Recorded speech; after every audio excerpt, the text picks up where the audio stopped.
ترجی من تشاء منہن وتؤوی الیہ من تشاء، اور پھر یہ بھی کہ آپ کر سکتے ہیں کہ ان میں سے جس کو چاہیں ذرا اپنے سے دور کر دیں اور جس کو چاہیں اپنے قریب لے آئیں. یعنی وہ مساوات بھی حضور پر لازم نہیں تھی، اگرچہ حضور نے کی ہے لیکن وہ مساوات حضور پر لازم نہیں تھی،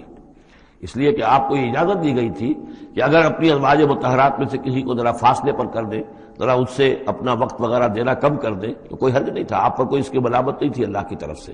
کسی کو زیادہ آپ اپنے پاس رکھیں یا زیادہ اس کے پاس ٹھہرے تو اس میں بھی کوئی پابندی آپ پر نہیں تھی.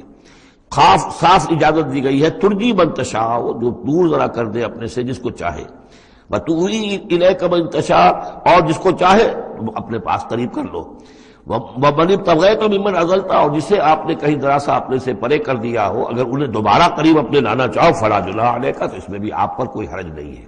ذالک ادنیٰ ان تقر اعینہن، یہ زیادہ قریب تر ہے اس سے کہ ان کی آنکھیں بھی ٹھنڈی رہیں، ولا یحزن، اور وہ رنجیدہ نہ ہوں، یعنی ایسا نہ ہو کہ کسی اپنی زوجہ محترمہ سے آپ ذرا زیادہ دیر کے لیے جو ہے وہ دور رہیں، ایسا بھی نہیں ہونا چاہیے، ان کی بھی آنکھوں کی ٹھنڈک رہنی چاہیے. وَيَرْضَيْنَ بِمَا آتَيْتَهُنَّ كُلُّهُنَّ، اور تاکہ وہ سب کی سب راضی رہیں ان چیزوں سے جو آپ انہیں دیتے ہیں. حضور کا معاملہ یہ تھا کہ آپ نے کامل مساوات برتی ہے، ناپ تول کے ساتھ، نان نفقہ سب کا برابر، وقت اپنا سب کے ساتھ برابر، باریاں مقرر ہیں اور باریوں پہ ہی آپ سب شب باشی فرماتے تھے، آج ان کے پاس ہے، کل ان کے پاس ہے، پرسوں ان کے پاس ہے. ایک وقت آپ نے رکھا تھا جب مدینے میں آپ ہوتے تھے تو عصر اور مغرب کے درمیان چند منٹ کے لیے، 5-5 7-7 منٹ کے لیے آپ سب کے ہاں ہو آتے تھے تاکہ سب سے اس روز کی ملاقات ہو جائے. باقی یہ ہے کہ شام کو شب باشی، ظاہر بات ہے رات کو کہ ایک کے ہاں ہوتی تھی.